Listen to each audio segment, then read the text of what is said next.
মাণ্ডাকাটাত দিবানৈশ football প্ৰতিযোগিতা প্ৰাণৰ শিল্পী জুবিন গাৰ্গৰ বিশেষ শ্ৰদ্ধাঞ্জলি অনুষ্ঠান সম্পন্ন। কামৰূপ জিলাৰ মাণ্ডাকাটা যুৱ মঞ্চ আৰু স্পৰ্টছ ক্লাবৰ উদ্যোগত প্ৰাণৰ শিল্পী জুবিন গাৰ্গৰ সোঁৱৰণত সদৌ অসম ভিত্তিত অনুষ্ঠিত দিবানৈশ ফুটবল প্ৰতিযোগিতা বুধবাৰৰ পৰা দুদিনীয়া কাৰ্যসূচীৰে আৰম্ভ হৈছে। দক্ষিণ মাণ্ডাকাটাৰ বাঁহৰতল চকৰ অস্থায়ী খেলপথাৰত অনুষ্ঠিত দিবানৈশ ফুটবল প্ৰতিযোগিতাৰ প্ৰথম কাৰ্যসূচীৰ পতাকা উত্তোলন কৰে মাণ্ডাকাটা উচ্চতৰ মাধ্যমিক বিদ্যালয়ৰ অধ্যক্ষ ৰুমি বেগমে। বিয়লি স্থানীয় জ্যেষ্ঠ ব্যক্তিসকলৰ প্ৰীতি ফুটবল খেলৰ পিছতেই প্ৰাণৰ শিল্পী জুবিন গাৰ্গৰ প্ৰতি বিশেষ শ্ৰদ্ধাঞ্জলি আৰু বন্তি প্ৰজ্বলন অনুষ্ঠান সম্পন্ন হয়। জুবিন গাৰ্গৰ মায়াবিনী শীৰ্ষক গীত পৰিৱেশনৰ লগতে এক সাংস্কৃতিক সন্ধিয়াও অনুষ্ঠিত হয়।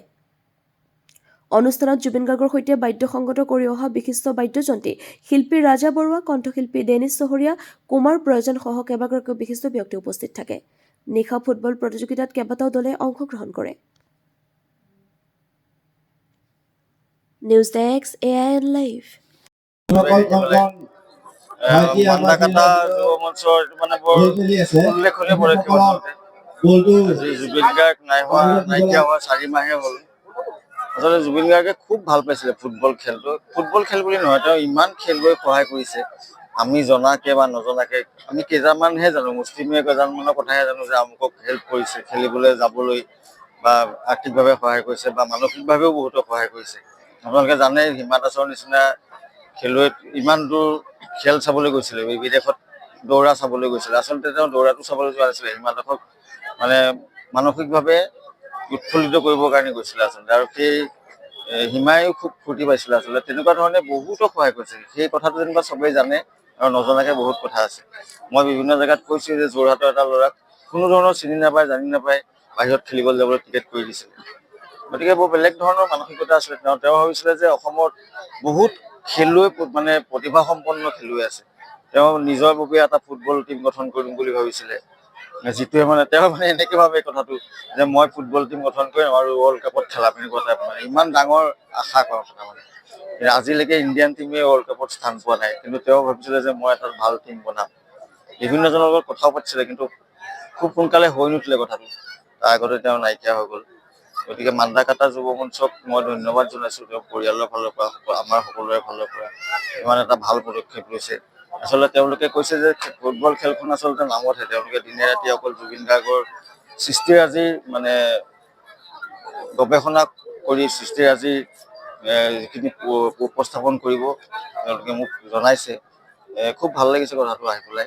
আৰু খেলটো জুবিন গাৰ্গে খুব ভাল পাইছিলে। খেলৰ মাজেদি একতা আহে বুলি কৈছিলে যে বহুত মানুহ একত্ৰিত হ'লে বহুত ভাল এটা একতা হয়। আৰু তেওঁৰ নিজৰ টীমটোতো বিভিন্ন ছিংগাৰ আছিলে, নীল আকাশ আচুৰ্যৰ পৰা আৰম্ভ কৰি অসমৰ মানে দিকচুলৈকে চবেই তেওঁ ফুটবল টীমত খেলিছিলে। গতিকে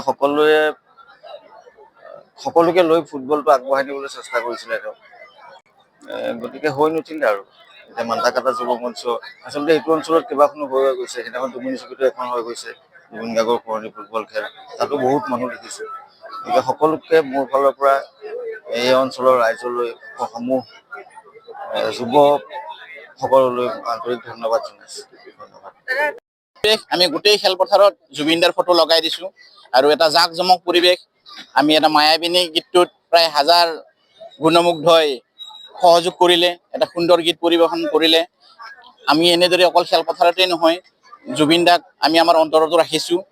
আজি আমাৰ মাণ্ডাকাটাৰ ডেকা, বুঢ়া, পুৰুষ, মহিলা সকলোৱে এই মায়াবিনী গীতত অংশগ্ৰহণ কৰিলে। এটা উদুলি মুদুলি পৰিৱেশ মাণ্ডাকাটাত বিৰাজ কৰিছে। মাণ্ডাকাটাত আজি মাণ্ডাকাটাৰ অন্যতম স্বেচ্ছাসেৱী অনুষ্ঠান মাণ্ডাকাটা যুৱ মঞ্চৰ উদ্যোগত আজি জুবিনদাৰ সোঁৱৰণিত সদৌ অসম ভিত্তিত দিবানৈশ ফুটবল প্ৰতিযোগিতা আয়োজন কৰিছোঁ। এই ফুটবল প্ৰতিযোগিতাখনৰ ৰাতিপুৱাৰে পৰা আমি কাৰ্যসূচী ইতিমধ্যে চলাই আহিছোঁ। আজি আমি সন্ধিয়াৰ ভাগত জুবিনদাক শ্ৰদ্ধাঞ্জলি জনোৱাৰ নিমিত্তে প্ৰায় আমাৰ 500 গুণমুগ্ধৰে মায়াবিনী গীতটো পৰিৱেশন কৰি আমি জুবিনদাক এক শ্ৰদ্ধাঞ্জলি দিবলৈ প্ৰয়াস কৰিছোঁ। যিকোনো খবৰ আৰু বিজ্ঞাপনৰ বাবে যোগাযোগ কৰক 7896121996।